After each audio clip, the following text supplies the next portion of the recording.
First and foremost, it's been a long, productive, and exciting 5 years for the Cannabis Control Commission, and certainly the staff that we work alongside, the folks that have come through our licensing process, the patients that we've been able to serve in this short amount of time. For all the folks involved, my thanks, my gratitude, but also my excitement for the next 5 years and the years that come after that. The voters of the Commonwealth spoke clearly.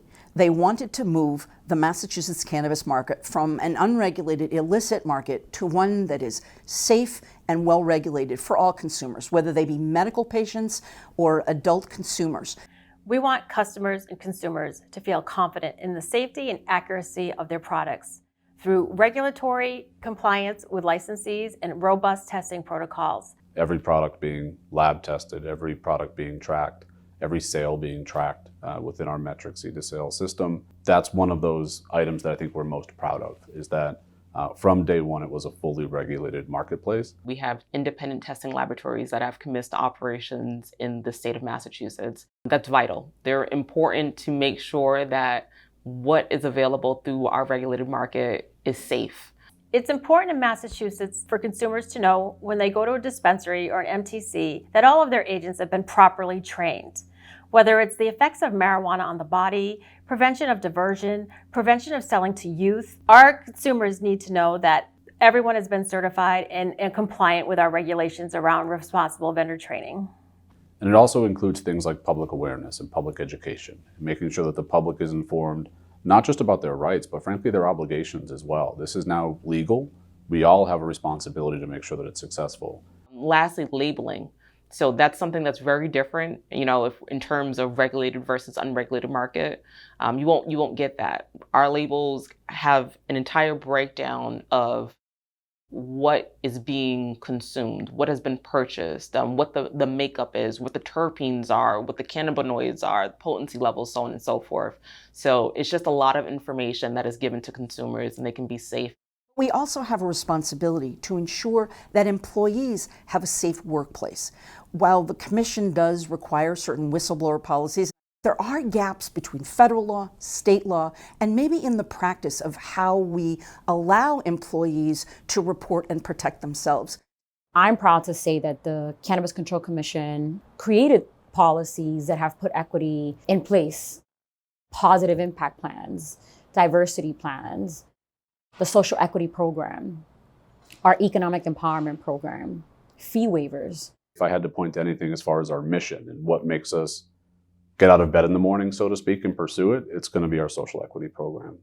In the work that we do to, first off, acknowledge the harm that was caused by the war on drugs and the harm that it caused people, families, communities, neighborhoods, and allows us to put some real work behind and some real effort behind giving people the tools that they need to succeed. This is the only agency, to my knowledge, in the state of Massachusetts that is responsible under the law to addressing some of the harms that were caused by the war on drugs. The social equity program has allowed those mostly impacted by the war on drugs to participate, to have a seat at the table, to be able to find the resources and the tools needed to start their businesses off. Not everyone knows how to write a business plan. Not everyone knows how to create an LLC or go through a minority vendor supplier process, application, and so on and so forth. The fact that we have a free training program to help somebody explore careers, explore business opportunities was a great first step. It's an industry that's going to get much more competitive. And to have our licensees be on the front lines, employing industry best practices, looking at new technologies, continuing to invest in their workforce, I think is going to make this a robust and compliant industry going forward. I've had the chance to visit with licensees, tour their facilities, visit with their owners and operators, meet their employees.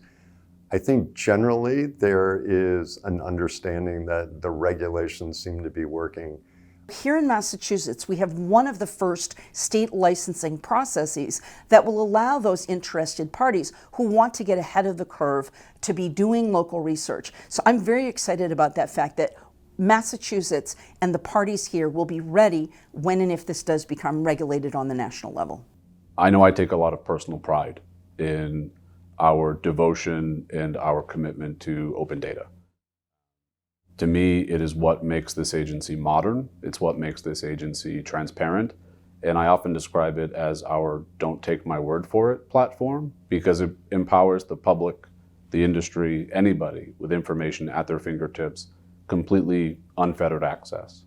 It's how we stream our public meetings. It's how we produce the materials that we relied upon. It's how we produce the record of decisions. And it's really just giving people access to the information so that way they can see not just our conclusion, but the work that led up to it. In the summer of 2022, the legislature passed Chapter 180, and that's going to require a great deal of work in terms of regulatory reform on the part of the Commission. So this new law is going to require all of us to be working together to grapple with some very complex issues, to do it in a way that is safe, to do it in a way that is equitable, and to do it in a way that moves the industry forward and still promotes public safety for the people of the Commonwealth. The opportunity now to have a social equity fund, I think, will only expand those opportunities.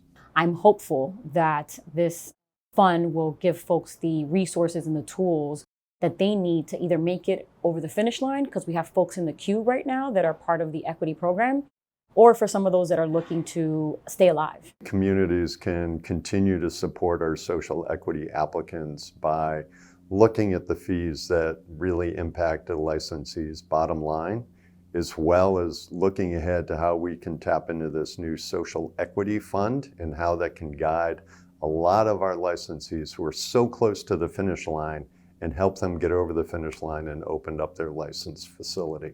Whenever there's a new law, there's the implementation process and figuring out what needs to be tweaked and changed within our regulations, but it's in process. And I think that if there's one thing I leave here with, it would be those changes to make sure that the collateral consequences that might be found throughout our regulations are removed and addressed. I think there's an exciting opportunity right now alongside different license types. You're seeing delivery emerge as a viable activity here in Massachusetts. Social consumption is on the horizon.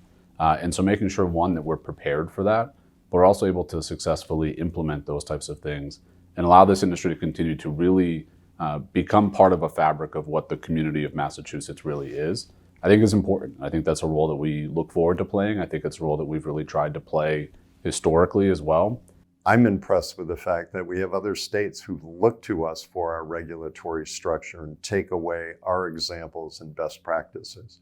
I think where we can go is strengthening consumer information. Advertising to our youth is a big area that I will be focusing on, including billboards, including any media, and looking at composition data from our licensees to make sure they are in full compliance with our regulations. I look forward to the day where we have research labs that can look at medically efficacious uses for cannabis, and I also hope to extend and bring access to our veterans. The time is now for municipalities to really understand how to move the needle forward when it comes to equity and how to use what's in place, but also how to use the commission and also what's mandated by the new law that was just signed. We now have an opportunity to listen to stakeholders, whether it's consumers, patients, whether it's licensees or applicants, whether it's equity candidates or municipal officials. We want to listen to the persons who are concerned about what's going on in the industry. I think this 5-year point is an excellent opportunity for us to see how we can change, reflect, and have even greater impact on those communities that we hope to serve. For all the folks involved, my thanks, my gratitude. It's been a journey. It's been hopefully for them, a success, but also for all of us that work here at the Cannabis Control Commission. We're just grateful for your work alongside us, your patience with us, as well as your contributions to making this the model that Massachusetts intends to be.